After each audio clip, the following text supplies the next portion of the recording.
Today we're going to address some of the common questions that we hear about lightboards. So Kevin, what are the top 5 things that people tend to ask you when considering a lightboard? Yeah, great question. So the most common question that we get is, how do you do this flip? So Peter's writing normal here, and the writing is showing up to the viewer normal. So we have to left-right reverse the image. Peter's also right-handed, and it looks like he's drawing with his left hand. So we have some resources that we've published. We sell the equipment that you can do this with. So I'll defer you to that for a little more detail, but in short, you can use a mirror, you can use a pass-through digital device to flip, or you can flip in post-production. Great. So that's the first thing, that is the most common. Another question that we're commonly asked on our turnkey systems, we have presenter light options. And so people ask, what are presenter lights? And a light board, by definition, has edge lights on the glass. And so if I were to dim down the edge lights, you'll see we don't have the brightness of the writing. And that's what we're going after, is this really bright, vivid text. And so the edge lights are necessary. Then we also have presenter lights. And I'll step out here, and you can see Peter.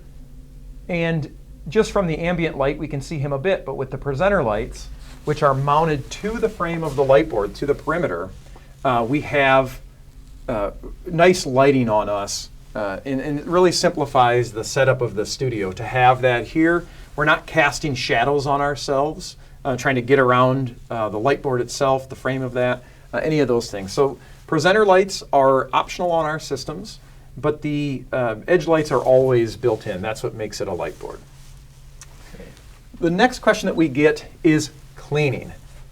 When you're writing on the glass, smudges and things like that can be visible, and so people ask, how to best clean. And there's a few things to that. So part of cleaning, frankly, is how you light your studio. And so we help walk customers through how to best manage that so you're not picking up too many smudges on the glass, things like that. The type of marker you use will change how much residue is visible. And finally, yes, we do clean the glass, and there is a best method, and we have some resources out there to that. In short, you need to use a cleaning, well, let me back up. First, you'll erase with a dry cloth or paper towel, and then periodically, as you see needed, you can do a wet clean, and we would use a foaming glass cleaner typically, or water and dish soap mixture, but then using a squeegee. The squeegee is always the best method, and again, we've got more resources to show you this. Great. The next question people ask is, can you use this live? And the answer is absolutely.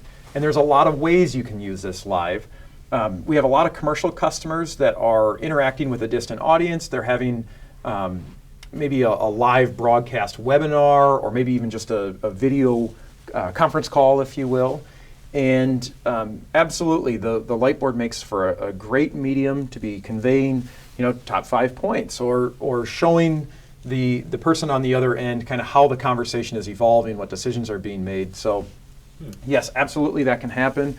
Again, we've got resources on our website for a variety of ways that you can make that come together, what hardware to use, what platforms to use, different things to consider for all of that. That's great. I can imagine that with some sort of interactive conference call, right? Where you and I are in one office and maybe somebody is somewhere else. We can easily collaborate right on the board, all that. Right, and I think it gives a nice backdrop to the whole conversation, right? To have something physical that's there versus everybody having their notes, maybe trying to compare that afterwards, or everybody walks out with a little bit of a different impression versus, when there's clearly, this is what was decided on the board, really helps with that. To have everybody, before everybody leaves, on that same page is definitely very helpful. Great.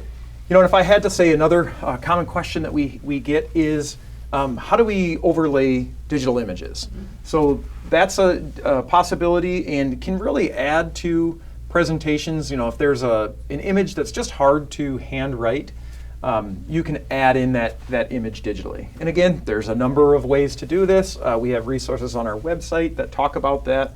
But basically, you're either using a broadcast software or a hardware switcher to add in those images. Often that's done from PowerPoint with slides that have a black backdrop, and that you remove that out and just get the bright aspects of that PowerPoint slide, essentially.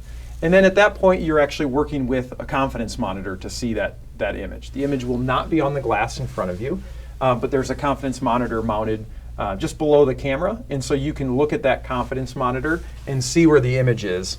It's the weatherman wave, as people call it, that you're looking at that and registering, circling something there. Perfect. Yep. Well, thanks, Kevin. That's today's Lightboard Top 5. If you have any other questions, make sure to send us a note through the website or give us a call.